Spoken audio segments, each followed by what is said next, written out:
When I was 21 years old, I met this girl on a dating website. She was beautiful and seemed to be very intelligent. We went to a restaurant on our first date, and it went very well. We made out in my car afterwards and listened to music. She had a young son, 3 years old, and I grew close to the both of them over a few months of dating her. After about 6 months of dating, I broke up with her, but not randomly and not without a very good reason. She and her son lived with her dad, and her dad was a very mean guy.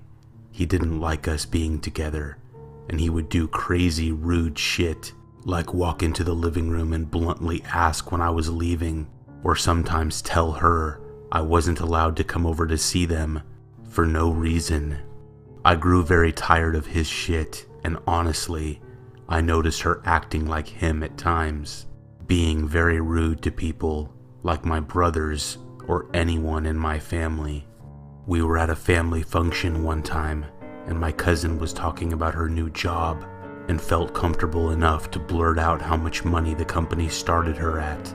Well, my weird ex-girlfriend interrupted her with this: "I make double what you make," and then proceeded to crack up laughing at her.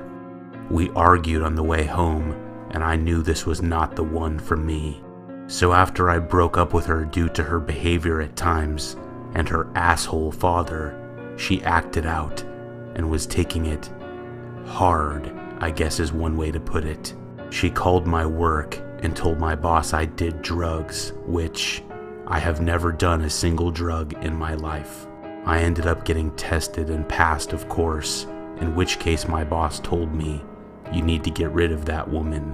She would call me all the time, and I mean like 50 times a day, sometimes leaving voicemails of her crying, and sometimes leaving voicemails of her cussing me out and telling me she hates me and is going to kill me.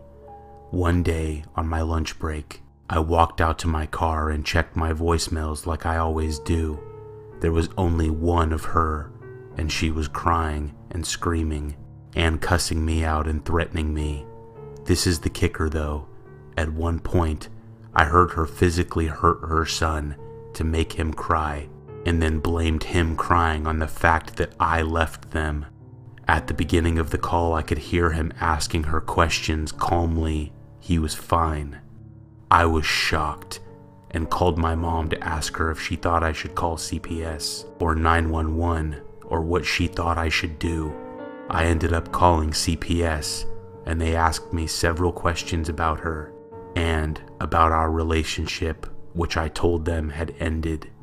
They hung up with me, and I expected a backlash straight from hell, but she didn't call me again. A few weeks go by, and I get nothing from her. No texts or calls. After work one day, I headed home, and when I walked inside my house, she was sitting in my living room, holding her son, who was asleep, rocking him back and forth, and has a huge kitchen knife in her hand. Not that it matters at all, but the knife wasn't even from my kitchen. She brought it to my house with her. She just looked at me and smiled, and after a gut-wrenching silence, which seriously almost made me hyperventilate, she says, "I didn't want to kill you in front of him, but I couldn't get a sitter." I kind of laughed at her, and her psychotic comment was my cue to walk away. I turned around calmly and went out my front door. I called the cops when I got to my car, and they came and took her away. I got a restraining order after that, and she called a few more times before finally everything stopped. I feel bad for her son, and I hope she found the help she needed, and I really hope I never have to see her crazy face again.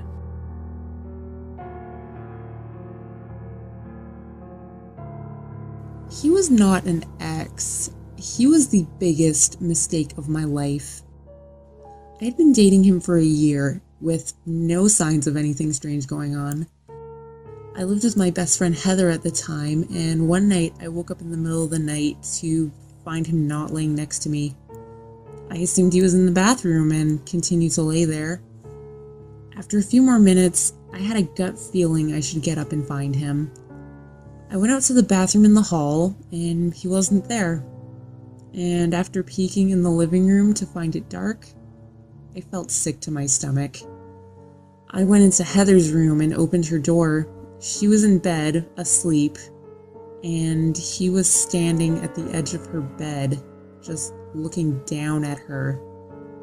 I asked him what the hell he was doing and told him to get the hell out. Heather woke up to the commotion and he swore he was just sleepwalking and was so sorry. He seemed sincere, and after a while of arguing and convincing, we both believed him. After that, I looked at him differently, thinking it was possible he was not who I thought he was, and something weird might be up with him. I never woke up and caught him sleepwalking again, which I found odd and scary. I mean, he does it once, and when he does, he ends up in my friend's bedroom watching her sleep. So the deal breaker was a while later. He was in the shower and left his phone on the kitchen table. I picked it up and I knew his password. I went into his pictures. At first I was shocked, and I started to cry when I found dozens of pictures of Heather, and they were all candid. She had no idea he took them.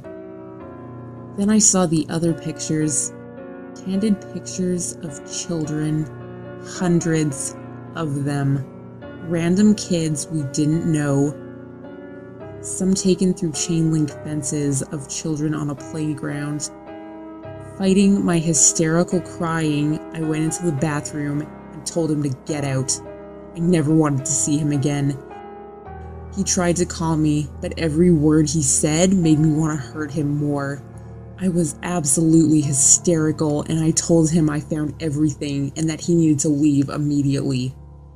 I didn't even let him get fully dressed. I called the police after he drove away. Other than telling you all this right now, I never bring him up to anyone, and I leave him out of my short list of exes. At least the others were respectable guys. I made my current boyfriend show me all the pictures on his phone on our first date. He thought it was weird, but I didn't care, and he understood when I explained why. I still have nightmares sometimes that he's in my bedroom, watching me sleep.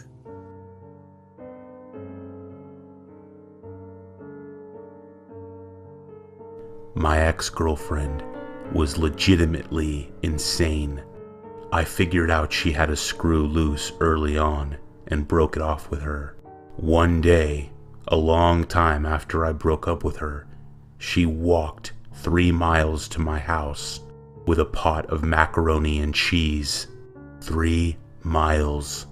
Her parents took her car keys for being crazy and stalking me. After I didn't go outside, she started banging the pot against the door, flinging macaroni and cheese everywhere, and then slit her wrists and smeared blood all over my front windows and door. She left, and there was blood and macaroni and cheese all over my porch and front lawn. What a peach.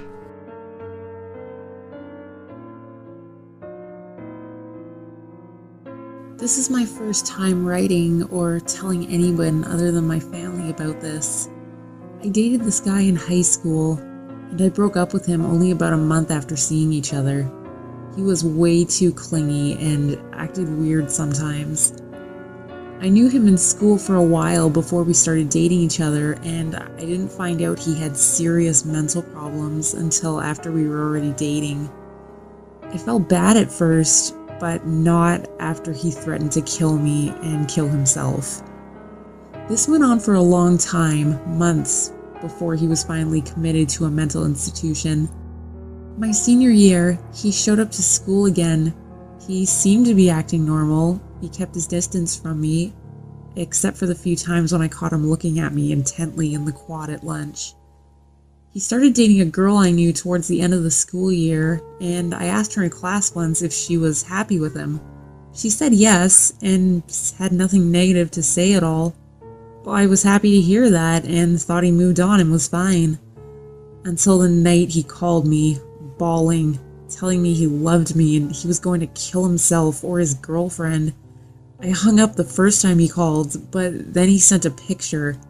It was of his legs in a bathroom, and there was blood all over his legs and the bathroom floor. I freaked out and told Mom and Dad, and they called 911. I told them what street he lived on, but I couldn't remember his address.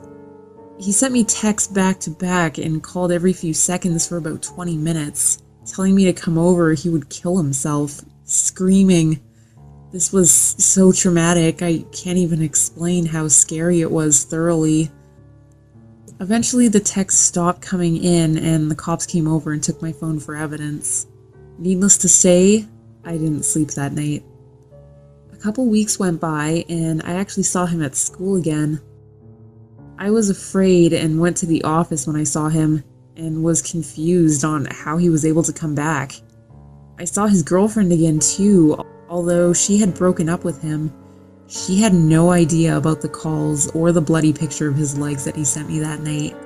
She was very troubled to hear about it. I have no idea how he came back to school, how he was all right. I remember the picture vividly. There was blood everywhere. It looked like someone had been murdered.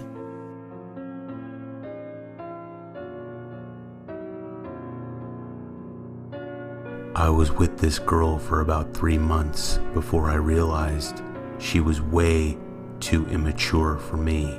It wasn't until after I broke up with her before I learned she wasn't just immature, but a psychopath.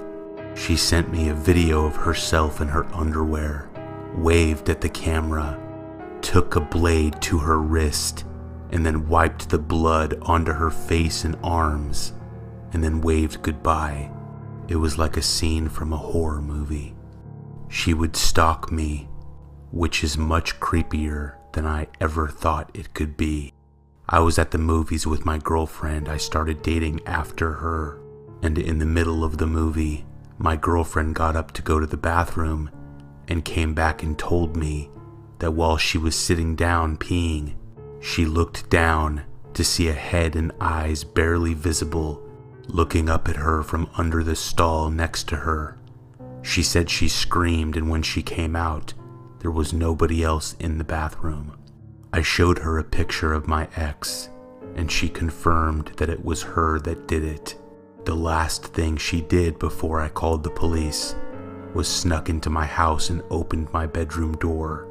She opened it very slowly, thinking I wouldn't hear it, thinking I was asleep. I wasn't, and the scariest part was that I couldn't see anything. It was so dark, I had no idea who walked into my room. I shined the light from my phone around the room, and I nearly fainted when I saw her kneeling down by the door. I screamed at her to get out, and she did. I called the cops, and I have not seen her since.